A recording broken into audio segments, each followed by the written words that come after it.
Very good morning, students. Students, now will continue the revision of chapter 18, the British Raj and the First War of Independence. Students, in this video, we will revise some question answers, okay?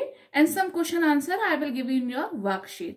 So, those students have not completed their work, they can complete this work by this video, okay? So, the first question of this chapter is, which European country was the first to start trade with India? India के साथ वो कौन सी first European company थी जिसने trade means what is the meaning of trade means is business, है ना, at the start business. The Portuguese was the first European country start trade with India. Okay, who was the first country? The Portuguese. Okay, the Portuguese was the first European country start trade with India. As I told you that the first European to find the sea route of India is Vasco da Gama. Vasco da Gama, he came from Portugal. Okay, so he was also Portuguese. He find the sea route of India. As I already cleared to you that time we are not such a lot of means of transport as a land transport or a road transport. We used only a sea transport. तब उस समय air transport भी नहीं था, तो we used only a sea transport. तो sea route किसने ढूंढा था? Vasco da Gama ने, and he was a Portuguese. So first of all, first country is Portuguese to start the trade business with India. Okay. Name 3 other European countries that started trading with India. Except this Portuguese, what other the 3 other European country? What other 3 other European countries who start trading with India is Dutch, French, and English. English means British. Started trading with India. अब Portuguese के अलावा 3 और countries थी जिन्होंने India के साथ business शुरू करा था, स्टार्ट करा था, and they were Dutch, French and English. Okay. Next is that, why did the countries trading with India fight among themselves? Who finally won the fight? See students, as I told you that India was very rich country and famous for its spice, gold, pearls and silk. है ना? तो everybody wants to trade with India that time, and these were 4 main countries: Portuguese, Dutch, French and English. Those who started trade with India. And they start fighting with each other. And why they start fighting with each other? Because, dekho, see, it's a very simple example I have given you. Suppose we are getting a very big benefit, and that benefit we have to share with the 4 person. So it means we are getting a less amount of the money. And if we are only the one who take all the profit, so we get all the money with us.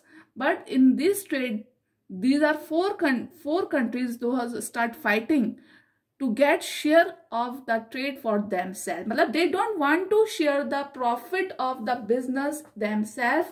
वो चाहते थे कि हमारे को ये पूरा profit मिले, हम पूरा ट्रेड इंडिया के साथ करें और कोई और कंट्री इंडिया के साथ ट्रेड नहीं करे. That's why they start fighting with each other, and finally British defeated the others. और लास्ट में क्या हुआ बच्चों? जो ब्रिटिश थे, इंग्लिश जो थे, उन्होंने सबको हरा दिया. And they formed east India company, है ना. I told you that they formed a one company. The name of that company was east India company in the year of 1600, है ना. 1600 ईयर में उन्होंने एक ईस्ट इंडिया कंपनी के नाम से एक फॉर्म बनाई, and they start trading with India. They made trading centres in the western and east coast. They bought mainly spice and textile from India. For some time, their main concern was only trading. Okay, when they start trading with India, only they have a one concern to trade with India. Means to say student, जब उन्होंने trade start करा था India के साथ, तो उनका जो full fledged concern था वो सिर्फ trade business करने का था. और वो business करते थे किसके लिए?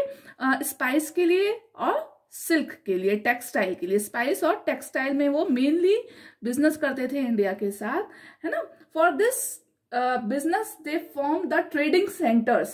ट्रेडिंग सेंटर्स उन्होंने फॉर्म करे ईस्टर्न एंड वेस्टर्न कोस्ट पर, ठीक है. एंड ये बिजनेस उन्होंने स्टार्ट करा. उसके लिए उन्होंने क्या करा? एक फर्म बनाई. That firm is called a east India company. You can see it here also student. This is a did you know. You can go for this. Okay, did you know the Portuguese established trading centers along the west coast of India. Portuguese ने क्या करा था students, जो India का west coast था वहां पर उन्होंने ट्रेडिंग सेंटर्स बनाए. These centres were called factories. और ये सेंटर्स क्या कहलाए गए, फैक्ट्रीज कहलाए गए, because they were the place where factors or official of the company bought and sold goods for the company. The factories were fortified or made strong to protect them from attack. Okay, तो ये जो factors, ये जो factories बनाई गई थी, it is a place where the factors and officials meet to each other and they bought and sold. Means ये factors और जो ऑफिशियल्स, फैक्टर्स मीन्स जो बेचते थे सामान अपना, और जो ऑफिशियल्स जो बाहर की कंपनी से ऑफिसर्स आते थे वो बॉट एंड सोल्ड करते थे सामान, मतलब खरीदना और बेचने का काम वहां होता था. ठीक है. These factories was fortified for made strong to protect them from attack. और इन फैक्ट्रीज को बहुत बड़ी बड़ी ऊंची दीवारें बनाई गई फोर्टिफाइड की तरह, मतलब जैसे किले होते हैं वैसे ये सेंटर्स बनाए गए, सो दैट कि उनको किससे बचाया जाए, अटैक से. अटैक्स मीन्स जो डेकॉट्स होते थे उस समय, जो सामान पे स्नैच करते थे, डिकॉट्स जो होते थे, उनसे बचाने के लिए उन्होंने क्या करा, इसको बहुत बड़ा बड़ा फोर्टिफाइड बनाया गया, मतलब एज अ फोर्ट बनाया गया. Okay, you can see it here also. It is a first trading centre. ये फर्स्ट ट्रेडिंग सेंटर था. It is established by the British in India at Surat. ये सूरत में बनाया गया बेटा इन 1613 में. ये फर्स्ट ऑफ ऑल ब्रिटिश के थ्रू बनाया गया सूरत में. Okay, and how the settlement is fortified with a strong walls. अब you can see that कितनी ऊंची ऊंची इसकी दीवारें हैं, as just like it seems like a fort, है ना. ठीक है, जिसे किला कहते हैं, है ना, किले की तरह लग रहा है ना आपको ये सब. तो जो ये सेंटर्स थे, ये फैक्ट्रीज जो थी वो ऐसे बनाई गई जैसे कि ये किले हों, क्योंकि यहाँ पर जो सामान खरीदा जाता था, बेचा जाता था, उनको अटैक्स जो डिकॉट्स होते थे उनसे बचाने के लिए. ठीक है. सो this way the British made the first trading center in Surat in India at 1613. This is small questions I will give you in your worksheet, students, so you can copy down this type of a question from your worksheet. Okay, now the next one is, what gave the British an opportunity to start gaining control over India? अब ऐसा क्या था students जो British को एक opportunity मिल गई control करने के लिए इंडिया पर, है ना. Around 250 years ago the Mughal Empire in India had started decline. Decline means to say किसी चीज का खत्म होना, ठीक है, फिनिश होना किसी चीज का. Several regional kingdoms emerged. The British took advantage of constant fighting between them and started gaining control over India. ठीक है, देखो. So how the British got opportunity to start control over India?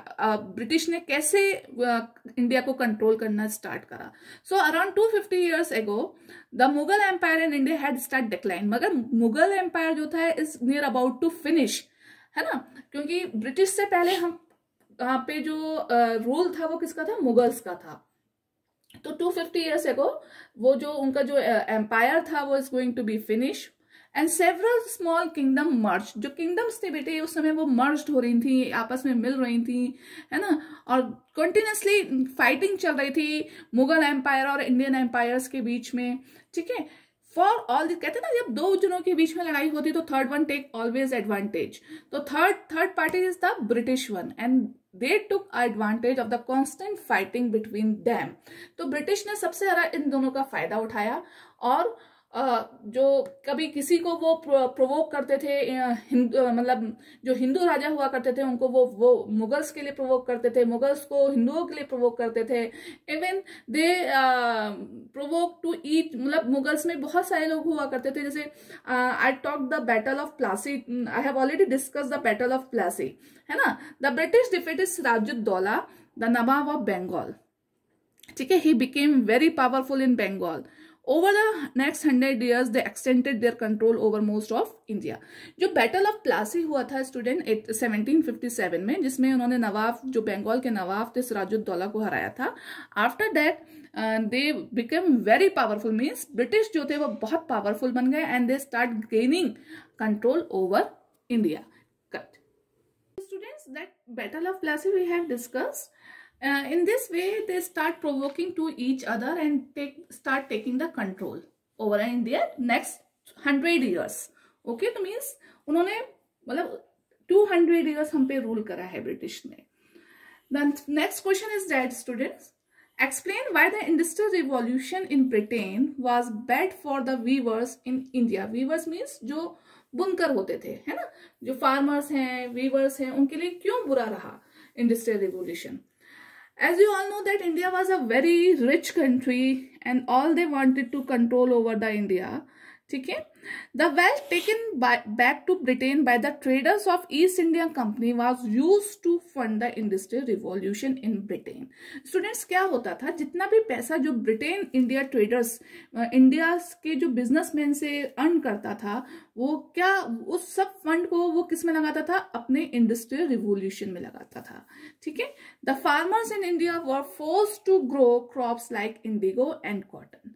ठीक है. और इंडियन फार्मर्स को क्या करा गया, फोर्स करा गया, उनको जबरदस्ती उनको सिर्फ ये कहा गया कि आप सिर्फ which crop you will cultivate, only indigo and cotton you will just grow only, है ना, which provided the British with a raw material for their factories.